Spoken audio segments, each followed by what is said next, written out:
Actually, the one thing I would say is welcome to Defen, Bobbi. Obviously, everyone knows this from the show notes now, or show title. But yeah, we're recording this in Bobbi Towers. We usually record it in Defen Towers, but today it's Bobbi Towers.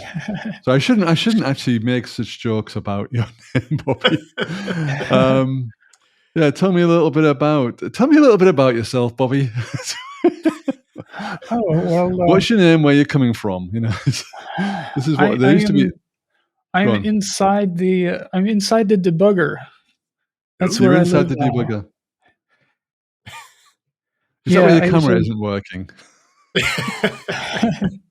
Yeah, you need to see what it looks like inside the debugger, because yeah, it definitely feels like that's where I live now. I know we don't tend to use debuggers so much in Clojure, but somehow I can't get away from them.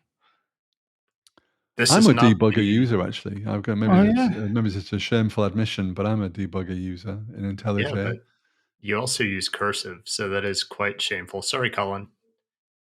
I don't think he listens. Anyway. Well, I mean, to me, like having the ability, like Colin Fleming says, you can use the REPL and you can use print lines and you can also use the debugger. Why not?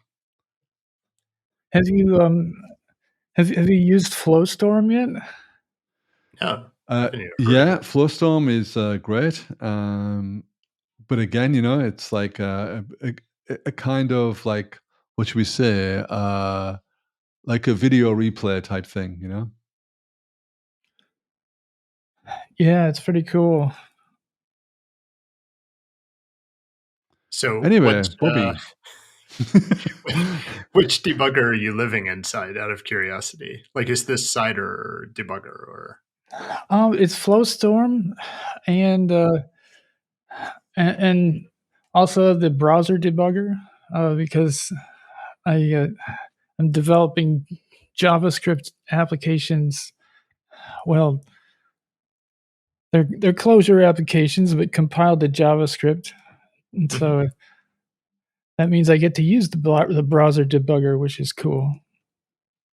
And I also have my own, which is a 6502 assembly debugger. Oh, nice. Right. Okay. This has gone deep very quickly. Yeah. This is great. 6502. So that is because the NES sound chip is basically a pirate copy of a 6502, right? Yeah. It's a 2A03 chip, which is it's exactly like the 6502, except that it doesn't have the binary encoded decimal feature. Right. And also doesn't have the license, the cumbersome license. Yeah, more importantly. Yeah, I guess they just kind of severed the connection on the chip. Like the unit is still in there. It's just inoperable. Huh. And this is this Nintendo themselves that made the chip, or did they buy it from someone? It was made by Ricoh. Right. Who made printers or made printers? Are they still around, Ricoh? Printers, cameras? I don't know. Cameras, right. Yeah. But maybe you should tell us why we're talking about Yeah, so all this stuff. I run an emulated 65 or 2A03 chip in order to produce audio, like the classic Nintendo games. Right. I used to do it like just by building the audio buffers with code, which was really fun. Like just generate a triangle wave, and then there's square waves, and then there's a noise generator, which I wrote it's a linear feedback shift register, pseudo random generator. And so that was pretty cool. But I started learning more about NES audio, and at some point, like I started getting more picky about all the intricacies, and it actually reached a point where it was easier to make an emulator than to try to get everything perfect. Right. But the other big thing was that I want to be able to output NSF files, which are really cool. Okay. It's Nintendo sound format, Right. and that way it's actually a binary.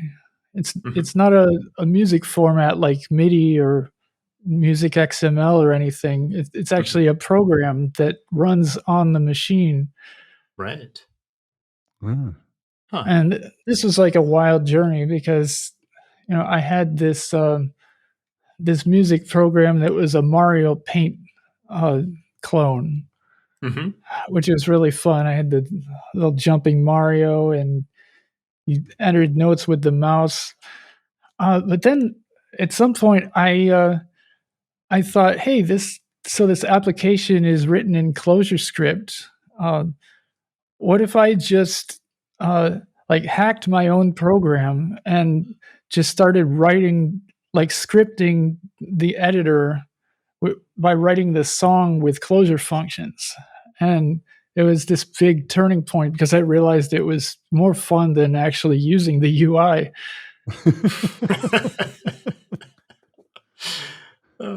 And because I didn't want my program to be just an island, I started researching all the different kinds of music formats that I could, starting with music XML because it's human readable. And so Hmm. writing a parser for that was pretty simple. Um, and then MIDI is the next step up from that because that's then you're using like hexadecimal, and it's like this weird Right. streamed format. But then I was like, how do I get music from Nintendo games into my program? Because I'm just dying to like replace DuckTales with cat noises. And that's when I was in for a real shock because it's not a music format at all. You can't parse it because Right. each one has its own like ad hoc sound driver that they Wow. wrote, whatever, usually to fit in an incredibly tiny amount of space because like the Mm, composer mm, was always they always devote the most to the graphics and gameplay and stuff. mm. Right. Right. But what does it mean then? Like when you because it's a program that's running in a very small amount of space. Do you have more space in your world, or are you also confined to a very narrow band? Um, well, I don't understand the question. I mean, can you only make small programs as well? Or Oh, do you have more freedom with your sort of that construct? is a good question.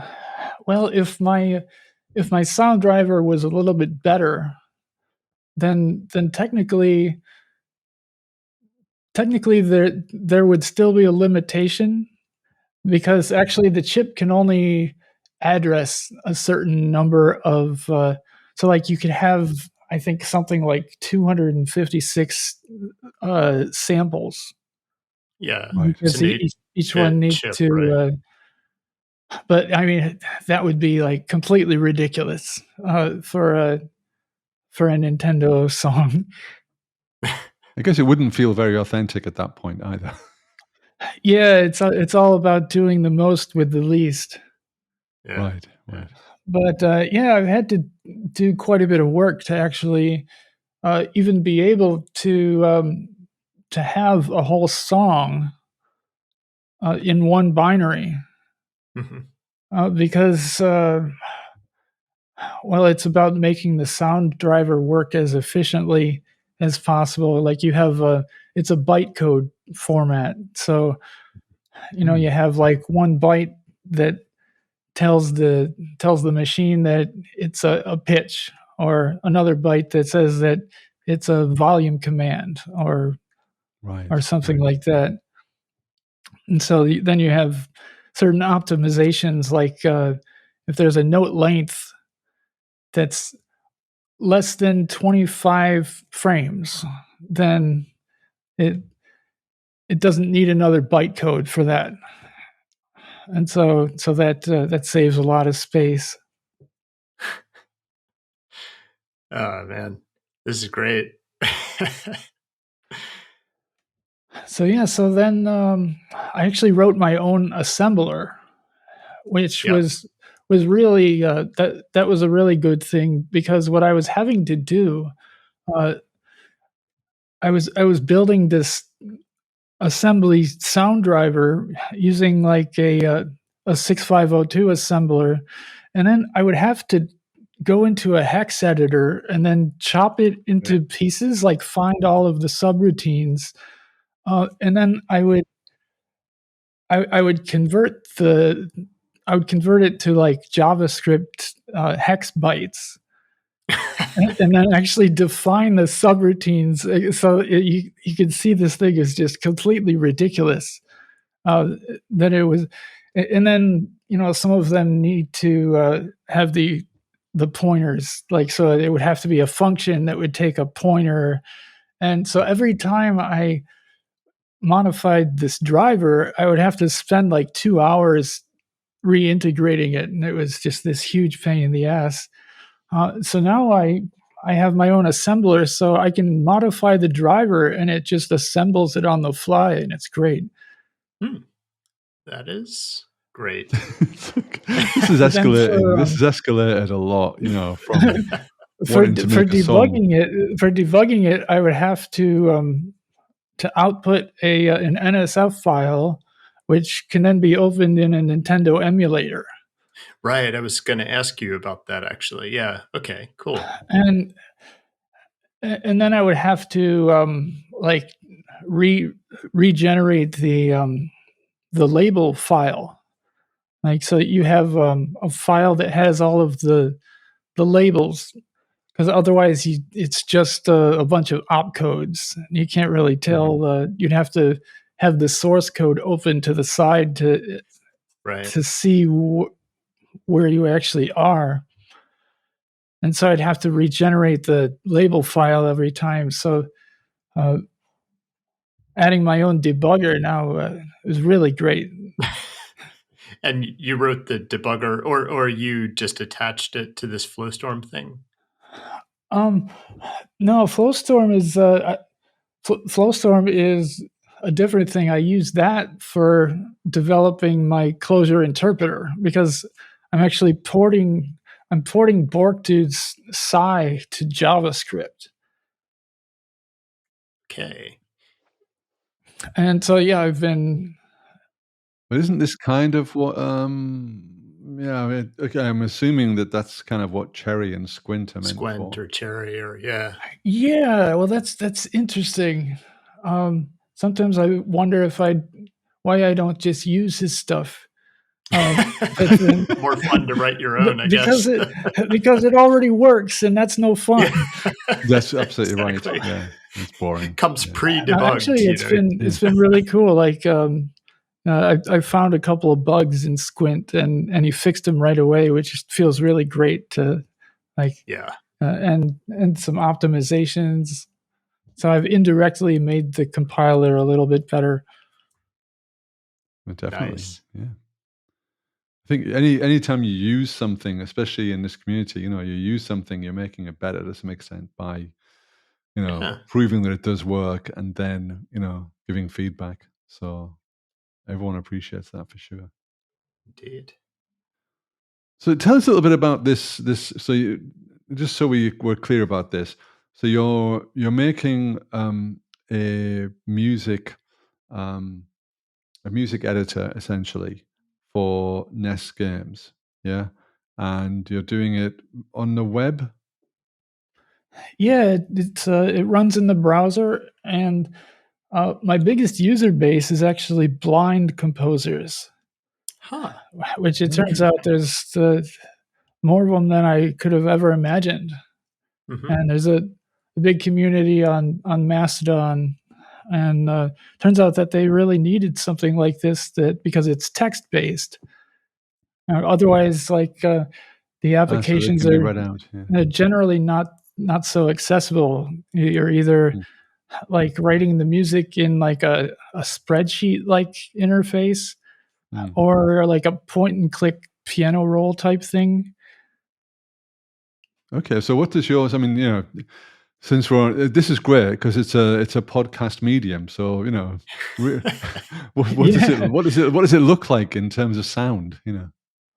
In terms of sound, For the So, deaf, like, for what the is blind the people, yeah. yeah, yeah. oh well, I haven't gotten that deep into it. Uh, like I've been kind of thinking what it would be like to try to make some kind of voice interface or voice feedback. Mhm. Because So, there's like, the there's screen readers, right, right, right. and then but then I'd have to learn like some Python API or something Yeah. to integrate it with to make it work with the screen reader, and I'm not sure how helpful that would actually be because it's closure code.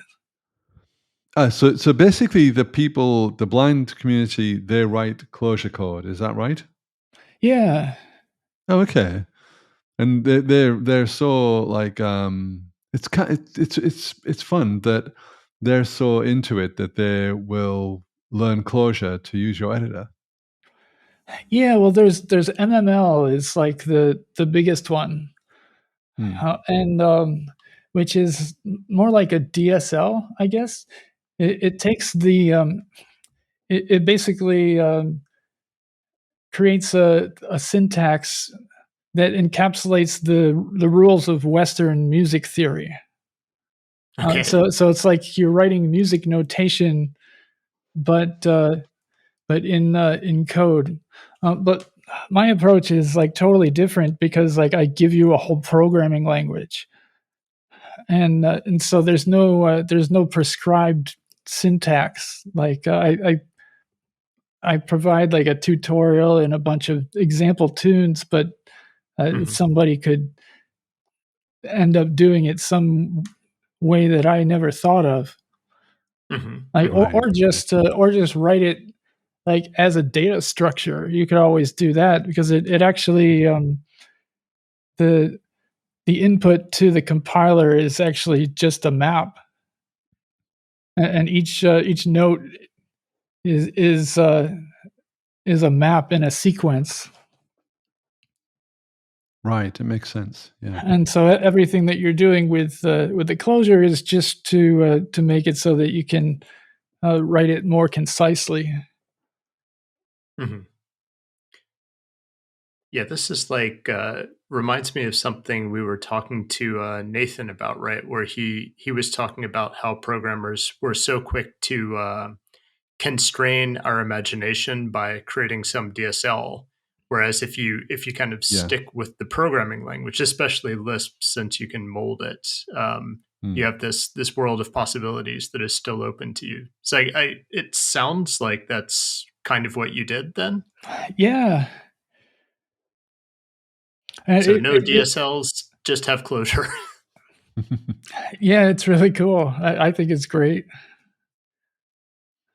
And the idea is to bring more interactivity into it because you have a REPL. In my case, Hmm. Hmm. it's using Next Journal's closure mode for CodeMirror 6.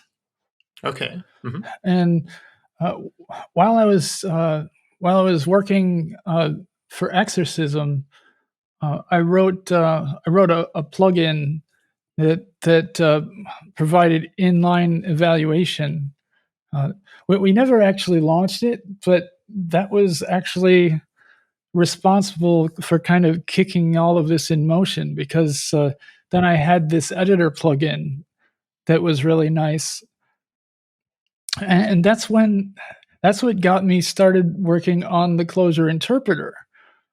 Just because we have users from all around the world, and some of them have like not so good internet access, and so the idea was to get the package size as small as possible. And so that's when, like, originally I was using SHA, and I just had kind of a wild thought, like, what if I could make my own interpreter that would be like ridiculously smaller? Right, right. And so I found I started with Mall, the Konica Mall project, the Make a Lisp project, and because it has a JavaScript implementation, and it is like Clojure flavored Lisp out of the box, which actually got me Right, pretty okay. far.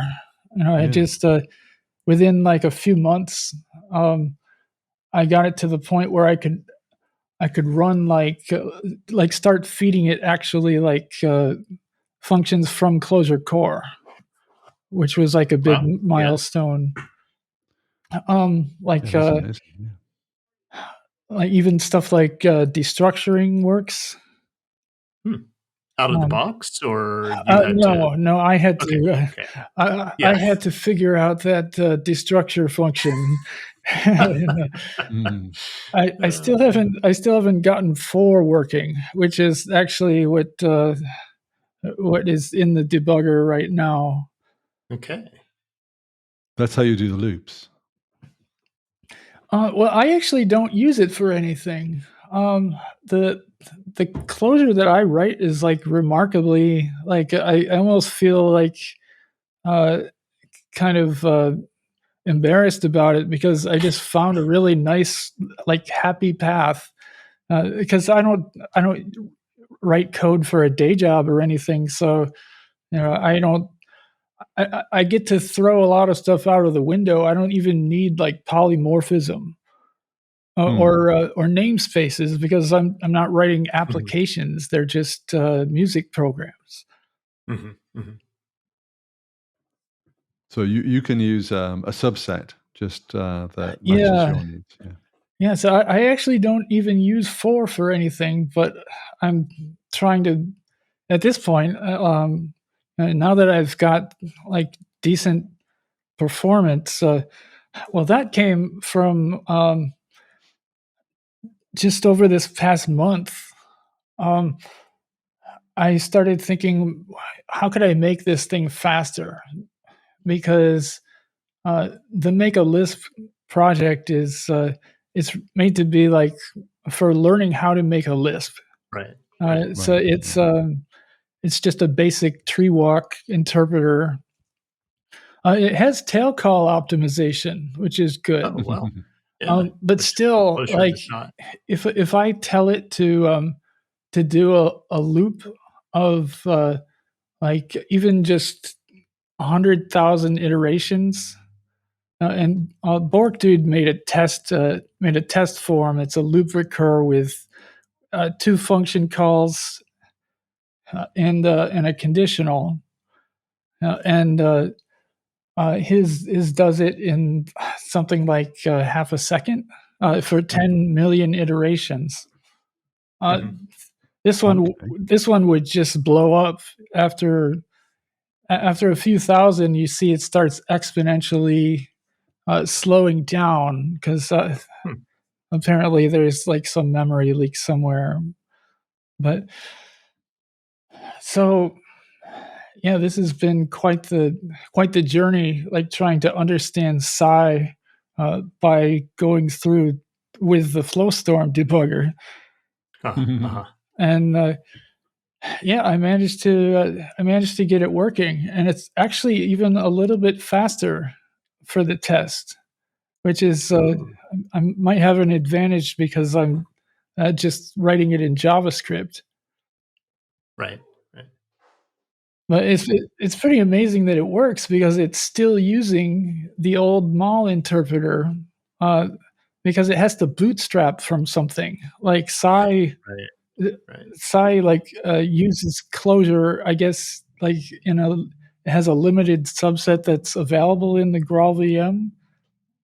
Right. And Right. so I Yeah. guess that's still kind of like magic to me. I don't really understand how it works, but I guess so. There's some of the language available, but then he has to re-implement, and a lot of it's re-implemented anyway, just for optimizations. Right. Right. And so, yeah, it actually uses this silly little tree walk interpreter, like to set up the environment and actually run the functions. But Mm. by using static analysis, the code only has to be analyzed once. Right. Right. Right. Okay, Okay. because I think mostly what the small closure interpreter does is calls in to the closure standard libraries actually, because it ships with like in the browser it ships with like an optimized version of ClojureScript. Okay. Huh. Yeah. I don't know how any of this stuff works. So, right. Because,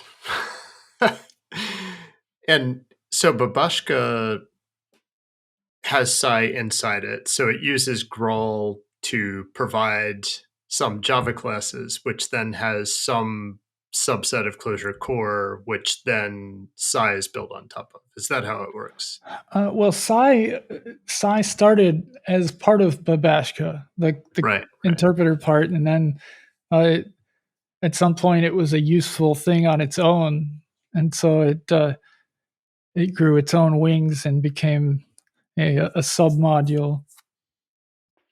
But then Babashka has like a bunch of built-in libraries for to do all sorts of stuff that you would normally need for writing Bash scripts. Yeah. But I used it I used Babashka for the exorcism test runner, Huh. and that was actually back when before it even supported all of Clojure. See, now it's we're so spoiled because like Yeah.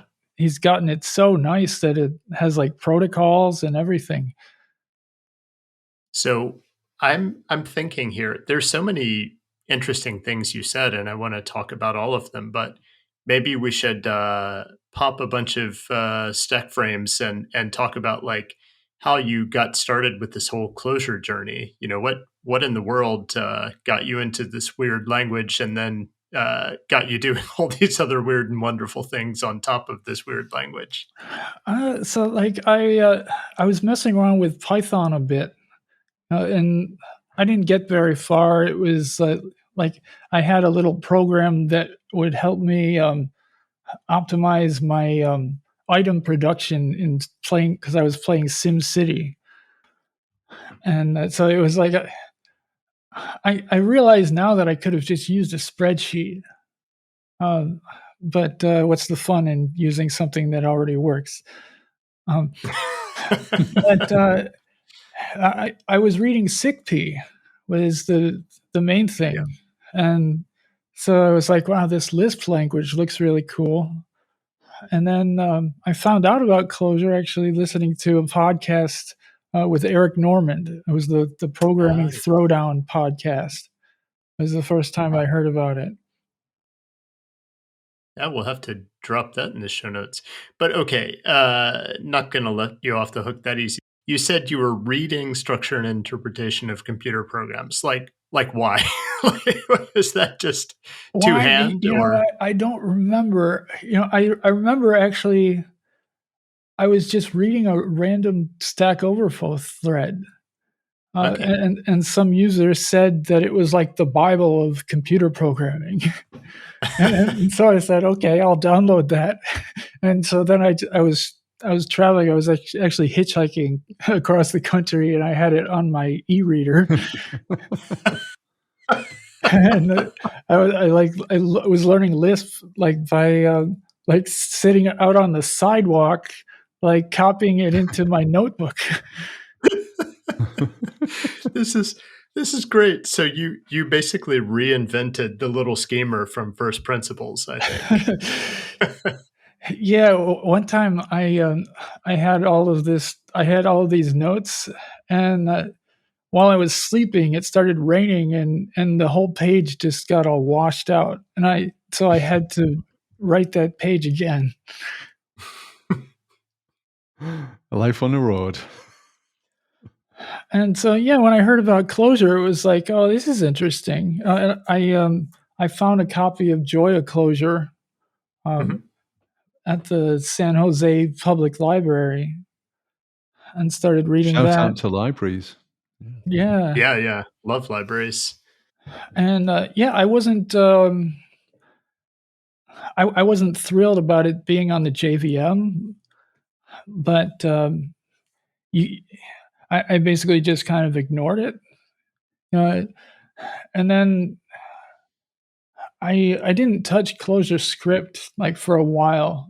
I was actually like I didn't even have a computer. Like I had a Raspberry Pi that I would go into the library and just like start unplugging their shit. And if you act like you know what you're doing, it turns out that like no, they'll just leave you alone. And so Indeed. I would just that actually that allowed me to evade the like 1 hour guest time limit. Because but I felt really bad because every once in a while some poor person would sign up for that computer and probably be too embarrassed to like tell me and just wonder what's going on. So what was going on? So you were basically plugging your Raspberry Pi in the back of it, and yeah, I would just I would unplug their monitor and keyboard and mouse from the PC and plug in my Pi. And so I was using my computer and just their screen because there was no point in hauling around a screen when there's libraries full of screens everywhere. Wow, this is this is genuinely great. I'm not even joking. This is like, I mean, imagine what society could be if if you didn't need to own screens and monitors and stuff, and you could just go and use them. And it turns out, kids, you can go to your local public library before Trump turns them into private businesses that operate for profit. Yeah, but I mean, the Raspberry Pi is an amazing concept though, because unlike like Chromium Chrome sticks and all this other shit, you've actually got a real computer that you're completely free to do what the hell you want with it.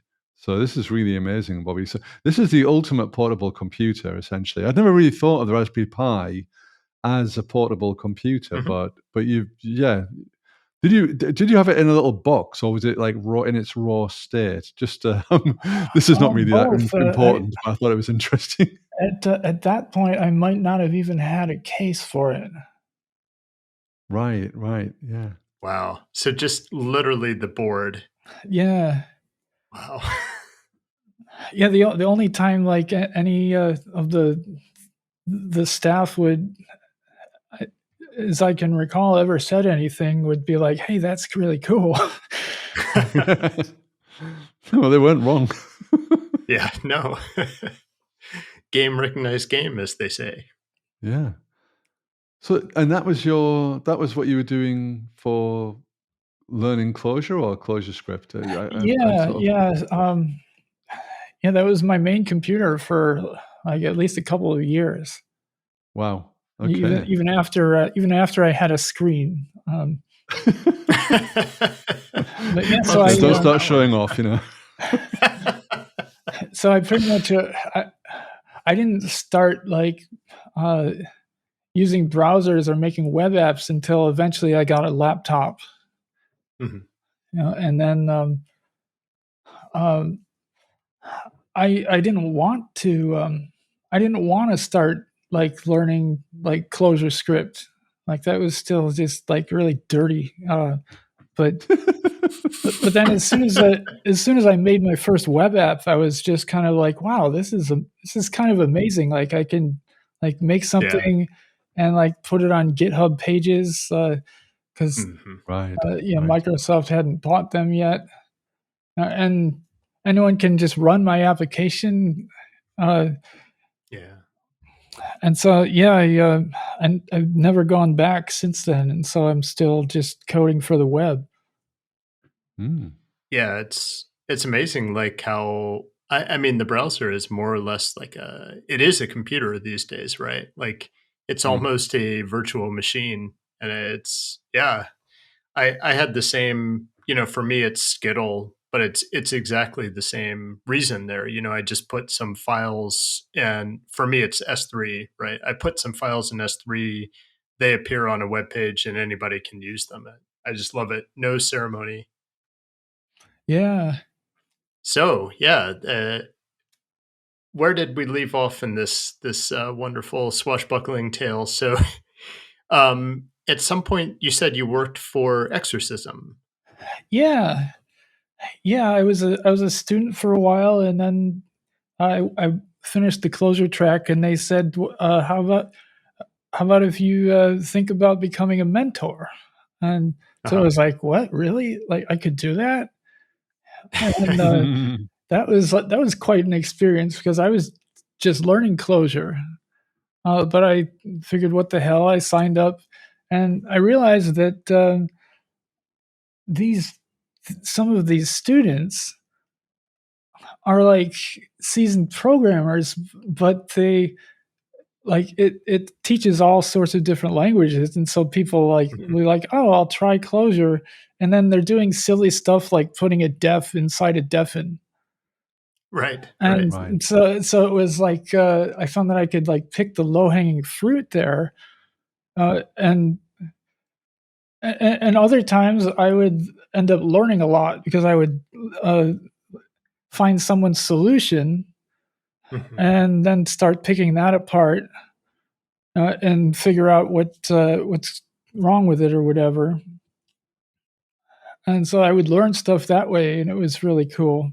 Hopefully, I didn't corrupt anyone too bad. And then they they decided to revamp the whole website and add a an online editor. Right, And so that meant they had to write like test runners for all of the languages. right.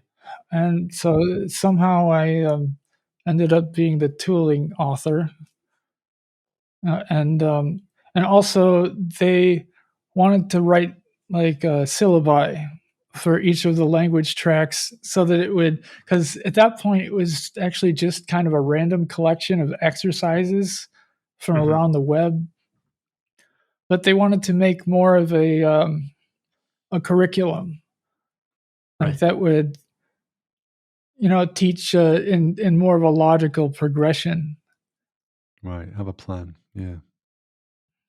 And so, yeah, I was sponsored by Closures Together to do a Oh, bunch of that work. Shout out to Closures Together. Yeah, yeah, thank lovely you for people. anyone that contributed to them, or thank you for deciding that education is important. Hurrah. Libraries, education. What's I going on know. here? This is like, I love this. Yeah. this is really good. Yeah.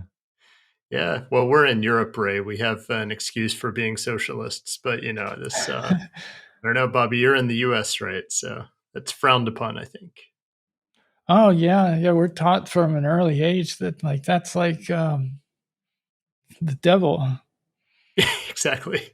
Isn't it funny Sharing is though that, caring, but only until you're 10, after yeah. that.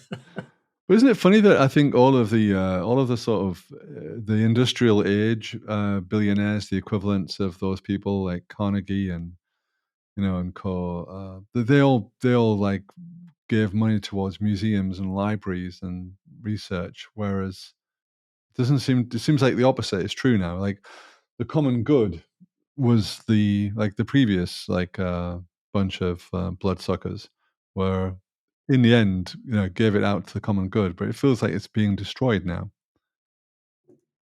Anyway, Yeah. that's a dark moment. Okay, let's go back to Bobby. Sorry. Yeah, this is why I spend all day coding so that I can Right. escape from all that. Yeah, sorry. It's pretty bad when the guts of a 6502 are brighter than the world around you. You know, that's Well, I Yeah, guess you I can debug that thing on your own, whereas whoa, debugging the world is quite a tricky thing, you know? it is, yeah, yeah. it's even a breath of fresh air, like, from high level languages, like, and like, Yeah, I used to hear people who would claim that assembly is easy and think that they're just like, "What are you talking about?" No, it's not. But no, it's actually, and this will make sense here. It's simple, but not easy. Mhm. Yeah, yes. yeah, There yeah, you yeah. go. There you Well, go. isn't I isn't mean, it isn't like, it said that, you don't have to deal with, like, libraries and reading API mm, docs. You just learn these, like, 40 or so opcodes, and then you've got your debugger, and you know Yeah. everything about assembly. except how to do anything useful. Well, you figure that out eventually. Yeah. Yeah. Yeah, Uh, it's pretty simple, really. You're just, you've got 3 registers, and you just shuffle bits and bytes around. yeah. Does the 6502 have it only has 3 registers? Yeah, yeah, there's an accumulator and then there's X and Right. Y, Okay, and, okay. all the like, arithmetic happens on the accumulator. Right, right, right. And, Yeah.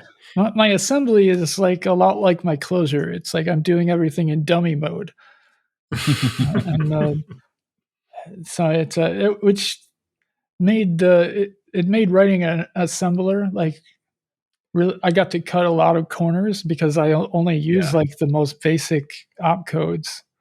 Right, right, right. Yeah.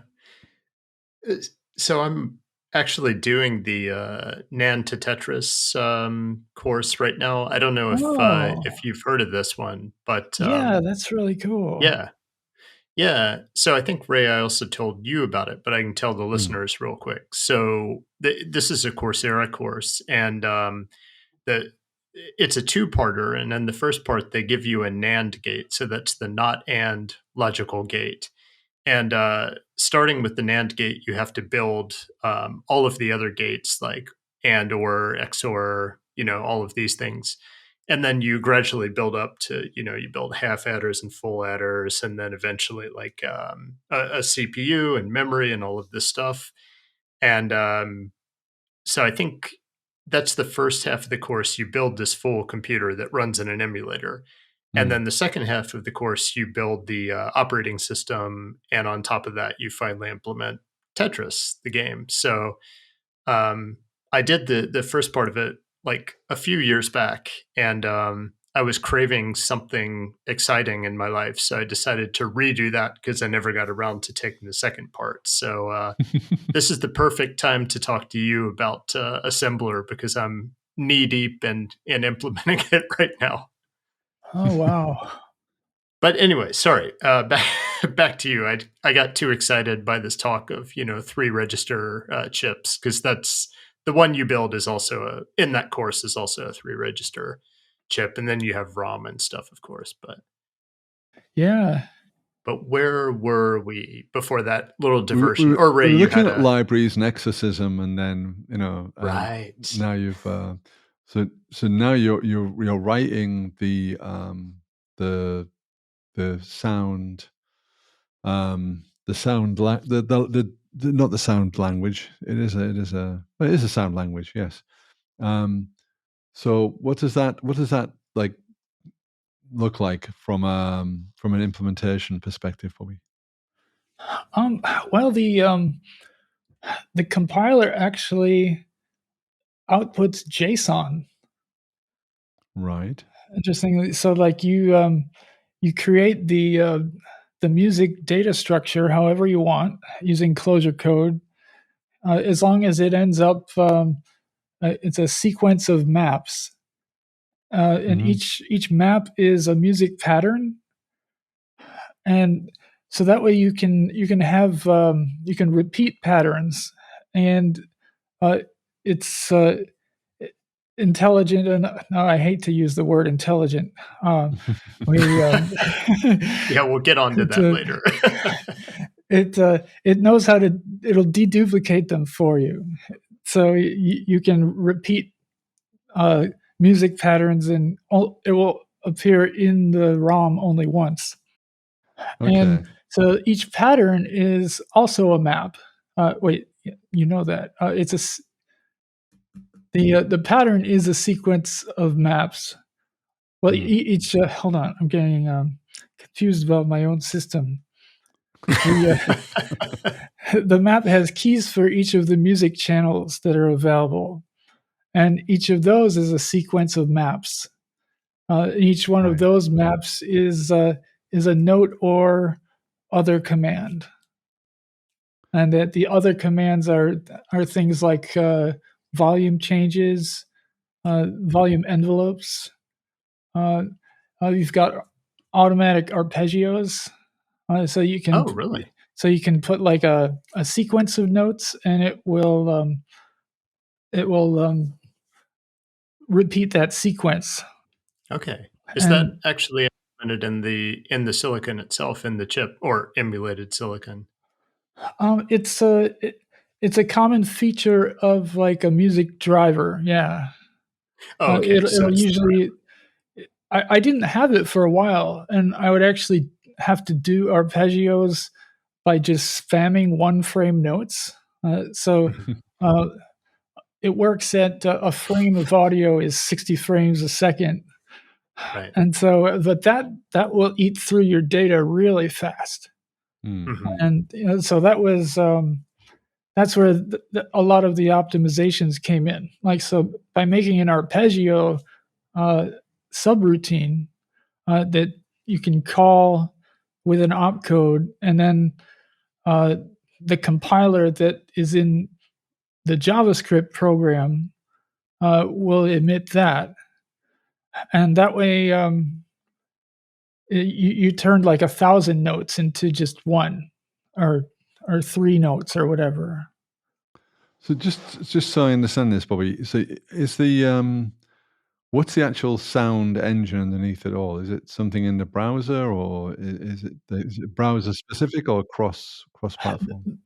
It's kind of interesting because I decided to use an NSF player as my Mhm. application audio pipeline, um, Right, Hmm. right. which that was the biggest motivation for making the emulator, besides accuracy, was because I wanted to have a NSF export anyway.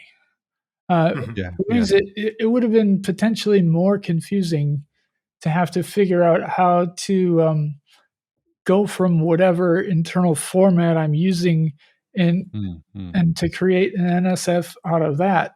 And then I would have to worry about making the sound that the composer hears be the same as what's going to be exported.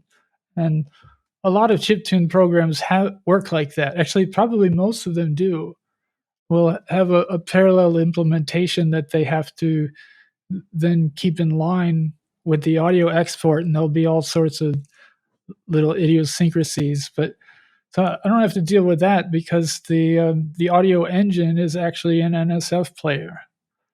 Mhm. and that NSF player, that's a browser extension or something, or so It's it's a Nintendo emulator that I extracted it from, actually, and I should acknowledge that because it's probably it would have been way harder for me to actually write an emulator myself. Mhm. Um, but I but come did on, port it. that's what we this is what you do. What's going on here, you know? I did I ported it to Clojure though, so Okay. it feels like mine at this point. But at first I just took I found a JavaScript emulator that turns out was really well written, Mhm. and so it actually it allowed me to understand what's happening, Mm. and my debugger came from that also. Huh. So yes, somebody else figured all of this out for me. Wow. Which emulator was this, out of curiosity? It's called Nest.js, Okay, yeah, and yeah. it's not the most. It's not one of the more popular ones. Actually, JSNet is one of the more established ones. Oh, right. That's the one I was thinking of. Sorry, Yeah, and that one's actually. big Indian. I looked at the code for that, and that just scared me. It was Okay. like, oh no, like, and they got a lot of stuff wrong. Like Mhm. they're going out of their way to straighten the triangle wave, which is actually my favorite part of the NES audio is Mhm. the way that it's a pseudo triangle wave that is a 4-bit counter that just counts up to 16 and back down and makes a triangle that way. So it's stair stepped, Ah, and interesting. so it has the effect of almost like having little saw teeth on it. And Yeah, it's like that, shoot, what do you call the little whistle where you it's the wooden whistle with the thing you pull out of it, you know what I'm talking about? Penny whistle? the Yeah, No, slide whistle. slide yeah, slide whistle. whistle. Yeah. Yeah. Huh? I don't see the connection there. Okay, well, maybe you need to be inside my debugger in my brain to No, I was just thinking of the sound it makes and imagining the kind of, Nintendo, steppy sawtooth thingy, and that's what I pictured it sounding like, but It's maybe I'm way it reminds me of a kitty purring, Oh, okay. or like a vacuum cleaner. Except that's a really nasty sound. My cats also really hate that. But like, Right. uh, if a vacuum cleaner was really soothing instead of jarring, like it's like it has this kind of like high pitched whine in the background, and that means that when you're using it for bass lines, it makes it a lot more audible than just a perfect mathematical triangle would be, Mhm. especially on small speakers, because it's the harmonic overtones uh, that make the bass more audible. So, do you have a background in music theory I yourself, was Bobby? about to ask the same question, Yeah, Ray. I mean, I used to play with tape when I was a child, and guitars and stuff, and well, uh, then I didn't have any instruments because I was on the road, and so then I had to start making instruments out of code. So that's kind of how this all started. But But Okay. did you, oh, sorry, go ahead. all of the like the mathematics and like signal processing stuff, that's all new. Like I had to learn all of that just recently.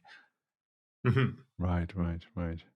But so when you like when you make this song, the tune, I don't know whether it's a song or a tune, whatever it is, the music. The bleep bloops. Yeah. Is there a notation for it, or is it something that is just the code, basically?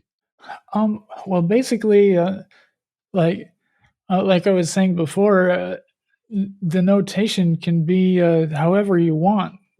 Okay. But what I typically do is encode the notes as length pitch pairs. Mhm. And so they're just vectors of numbers. And Right, right. Okay. the first number is the number of frames that the note will play for. And then the Mhm. second is a MIDI number, but it can be a float, which is very important because I don't want to be stuck to the equal temperament scale. I want to be able. I want a user to be able to like write like Arabic music or whatever that Right, uses okay. microtones, and Gotcha. I messed around with that a little bit, like so that you can define like quarter tones, and and do like fancy microtonal scales, and it handles that really well. Huh. Yeah. There was it's wild, these musicians in the Clojure community, or people interested in music, but there was a talk at Euroclosure, was it Berlin, Ray, by this guy who did a presentation on a system that he wrote for Indian classical music. Oh yeah, And it also has some, kind of like non-Western pitching or something. I don't remember all the details. The talk was super interesting though. Wow, It I don't just know kind if I of, saw that one. I'll drop it in the show notes and send you a link. I mean, it really was fascinating. Also way over my head, but most things are, to be honest. Yeah, you're limited. Its pitch is somewhat limited by the chip, actually, Yeah, right. because there's only 11 bits that represent the pitches, and so for the low notes, it's not a big deal because there's more. It's a logarithmic scale, and so there's more. There's more space between each period in the low frequency, but then up in the high frequency, if you're doing a lot of high notes, that's where you'll have to have a few compromises. And so this floating point number gets converted to a NES period unit. And what, pray tell, is an NES period unit? I didn't want to be the one to ask, but Ray was nodding sagely. That's the 11-bit. It's the 11-bit pitch. Okay, I got you. Which is actually it's this weird formula that has to take into account the clock rate of the CPU, which is like 1.7 something megahertz, and it's kind of, I don't really understand it that well. I just use it. I found the formula on the web page. Right. Okay. Plug it in. Now the note lengths is kind of interesting, and that's what I'm trying to make a little bit better now, because it's kind of awkward having to use frames. Right. And so like it would be nice to I mean, I can my Clojure interpreter supports ratios, which is kind of cool. So I can just say like 1/4 or 1/8 to make like an eighth note or a quarter note. But then the problem with that is that it has to divide into an even number of frames. Right. And so then you're stuck with using multiples of whatever would divide evenly, and that only gives you a certain number of tempos. And so the solution for that is to implement what they call tempo grooves, which is I like the sound of it. Yeah, it's groovy. Yeah. And so I'll probably do that at some point. At this point, I just do the grooves manually, and I've gotten used to just to thinking in numbers of frames. And so if I want to use a tempo that is an uneven number of frames, then I just do it. And this, you said 60 frames a second, also on the audio frames? Yeah, so if like say my notes are like 20, 20, 10, 10, 10, and then I find that that's a little bit too fast, then I would just, in each measure of music, I would just add a frame here and there to each one.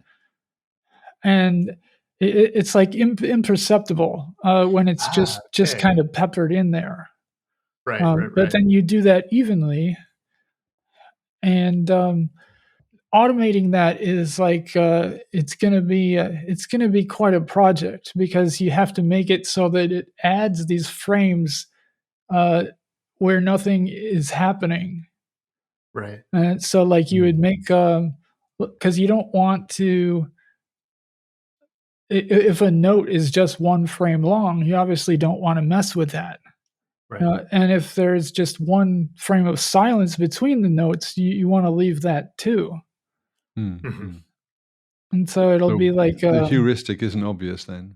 Yeah, it's going to be like a kind of like a weighting system, like where there's a cost associated with adding notes in a given position, and then it will have to like look in each direction and figure out where's the best place.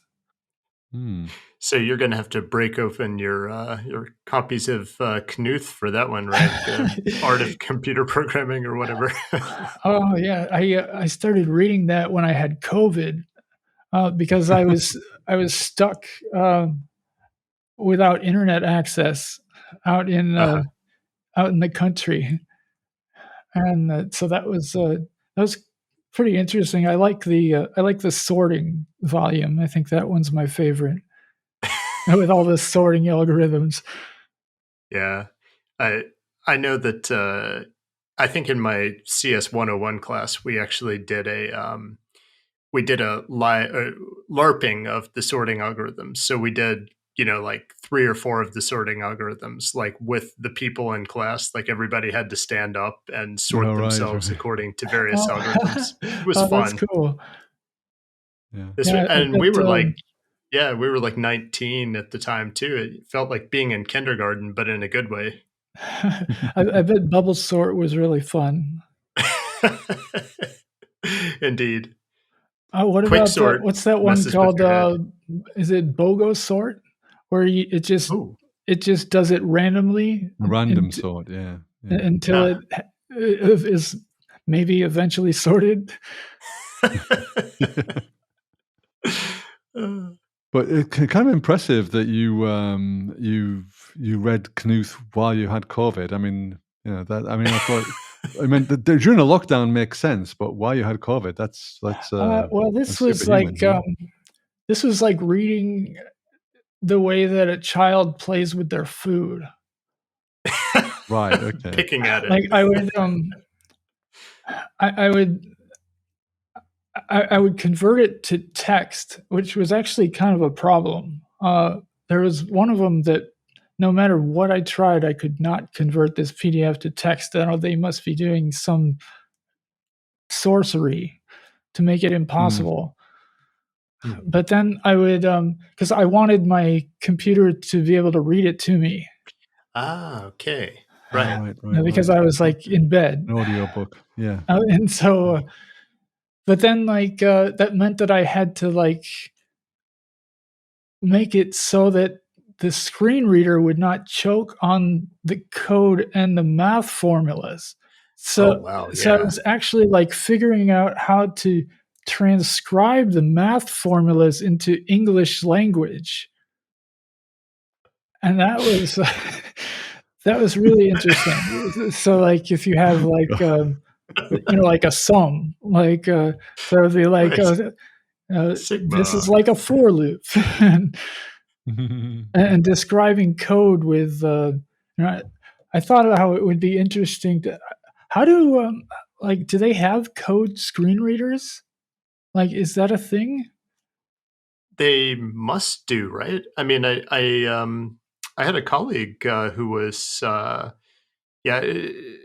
vision was impaired in some way. I don't know to what extent, but I know she used a screen reader for coding. I mean, so this is actually really important because like I'd like to be able to make a thing that would dictate the code for the people that can't see it. Yeah. Well, you really don't do anything the easy way, do you, Bobbi? Well, what is the easy? The best thing ever is when you find something that hasn't been done. Well, yes. I mean, we could end the show just right on that note. I mean, that was amazing. Mic drop, walk away. ChatGPT, make me a code screen reader. Yeah. That's the thing, isn't it? I mean, you kind of hit the nail on the head there. That you want to find. I think everything is. I tend to argue that everything is kind of fractal and new, and that we live in such complicated environments that although there may be similarities between what we're doing and what's been done before, there's always novelty, and that's definitely what keeps life exciting, and that's definitely why I'm kind of against the LMization of creativity, especially because it feels like it's never going to invent anything new. Yeah. I mean, what are we even doing here? Like you might think that we're solving problems, shipping products, but like I would say that we're participating in a social tradition that is human knowledge. It's not like a knowledge isn't a noun; it's a thing that you participate in. Yeah, definitely. Yeah, it's well said. Yeah. And so then I don't know. They might say, "Well, that sounds great, but we live in a world where that depends on shipping products." But then what's that? I tried to find the source of this, but I haven't been able to find it. I heard this incredible fact that well, it's a claim anyway. I'd like to find out if it's actually a fact. Um, that if you have a group of mixed skill levels, that they will ultimately outperform a group of experts at like pretty much any task. Yeah. Have you heard that before? Yeah, I think it was something written up. It was in the Harvard Business Review, I believe. But yeah, I've definitely read this. It's one of those weird diversity facts, right? Where you have like a group of all experts is not the best performing group. So there's a better dynamic, which is what you described. I will also attempt to find that because I have read the same thing for Yeah, it'd sure. be really cool because like a lot of my argument kind of hinges on that. So it better be true. That if suppose that's true, like think about why that is the case. And I think it would be because it's not just that students need to learn, it's that the experts need people to teach, or else they end up Exactly. like becoming Yeah. irrelevant. And so I just really think that we need to, even in an industrial setting, to preserve this environment where there is that dynamic. Yeah, I couldn't agree more. I think like even some of the true believers in the LLM revolution have kind of acknowledged this problem that like how do we make more so let me rewind the argument here. It goes that, and even I concede that LLM coding tools, I have seen them be useful to people who are already expert programmers. Yeah, it's But like, how do you, they're not useful to a junior because they don't understand the code that's coming out of the thing. So if all of this is true, like, how do you leap across that chasm from, novice to expert without anybody teaching you, right? yeah, yeah, that You is never a do it. question. Yeah. Everything is just vibes now, Josh. Yeah, I hate that vibe coding. Like, it really.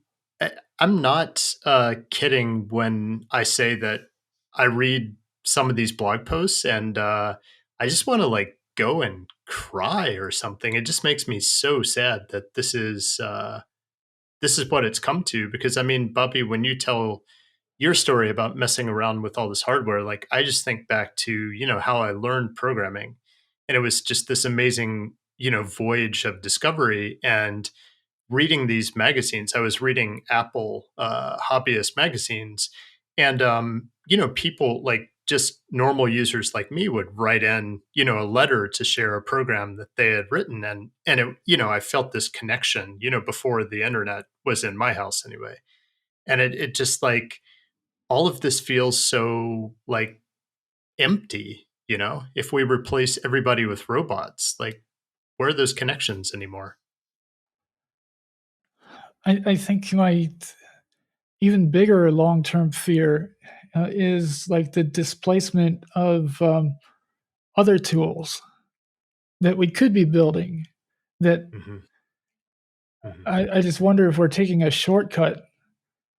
And at this point, like, it, if I search for something, like to say, like, translate code, which is something that I have to do a lot. Like, I'll find something that's written in C, Right. and I don't understand, or C plus plus is even worse. Like, if it has like lots of classes and stuff, and Right. uh, I'd like to be able to have something that would, actually work.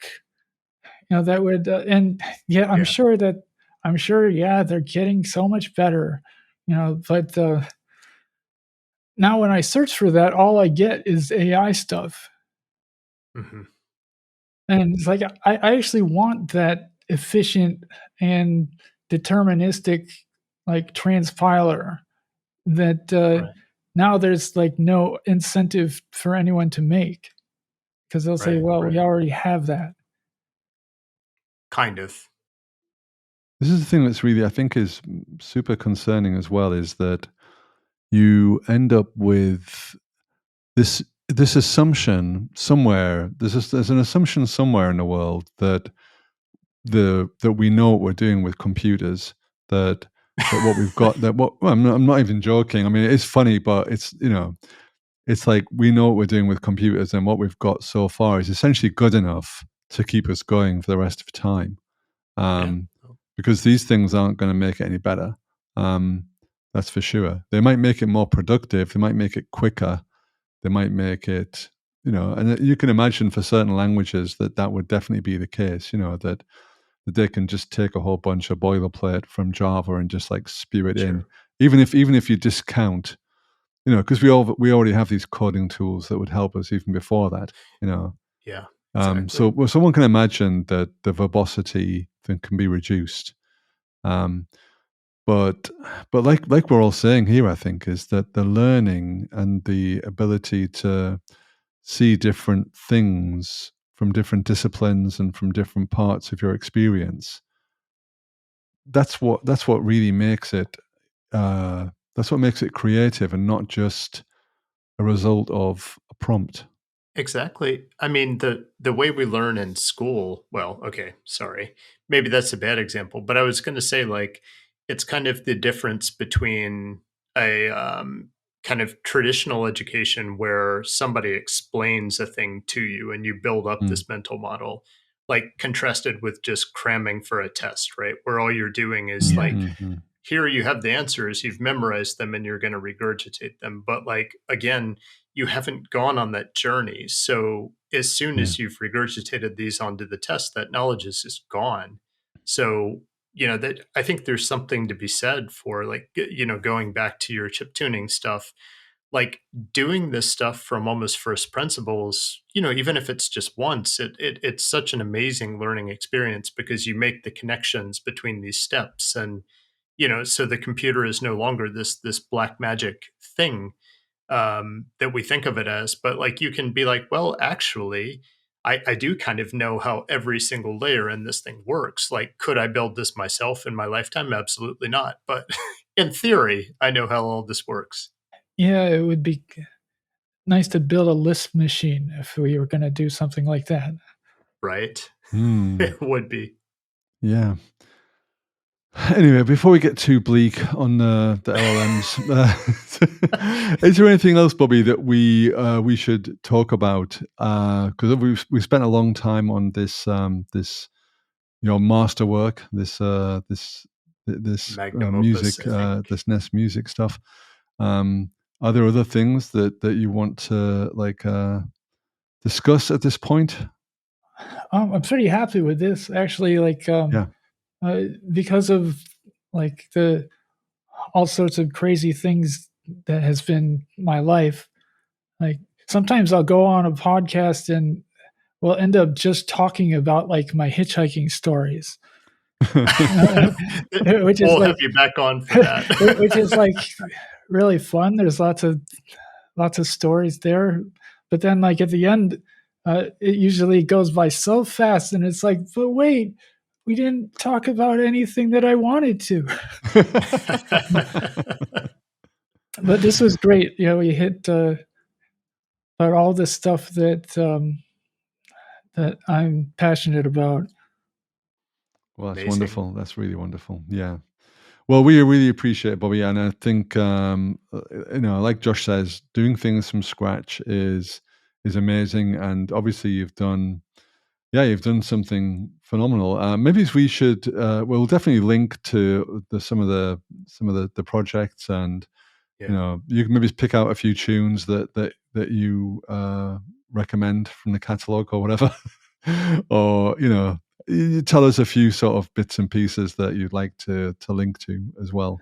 Yeah, the well, listeners' delight. there's a YouTube channel. It's called Bobbi Chips, Right. Okay. Yeah. and it has like 20 or so songs that I've made with this thing, like Fantastic. which have like it has a video export too. So I created the videos with the application. Really? Of course you did. Cool. Cool. You've got on that channel, I saw you have like a 3-part screencast too of you actually composing. So I watched some of that actually as Yeah, background for this chat. it was kind of aggressively edited. So like because otherwise, like if you were to see it in real time, it's like ridiculous. Like it would be like an hour just to make like the drum part or something. Yeah. Like they do this, I don't know if they have the equivalent in America, like the Benny Hill thing where it just speeds up, or where, where you see people doing the bricklaying and then suddenly you just see, that would be. Yeah, so I would like, I would crank the speed sometimes up to 1,000%. Yeah. Like, so you can tell by how fast the cursor is flashing. Awesome. Well, yeah. Thanks again, Bobbi. This has been really fantastic, and good luck with the rest of the bits and pieces that you're building. And thanks very much. Yeah, it's great to be here. Thanks. Thank you for listening to this episode of DefN. And the awesome vegetarian music or the track is Melon Hamburger by Pizzeri. And the show's audio is mixed by Wouter Dullert. I'm pretty sure I butchered his name. Maybe you should insert your own name here, Dullert. Wouter. If you'd like to support us, please do check out our Patreon page, and you can show your appreciation to all the hard work or the lack of hard work that we're doing. And you can also catch up with either Ray, with me, for some unexplainable reason. You want to interact with us, then do check us out on Slack, Clojurian Slack or Clojureverse, or on Zulip, or just at us at DefN Podcast on Twitter. Enjoy your day and see you in the next episode.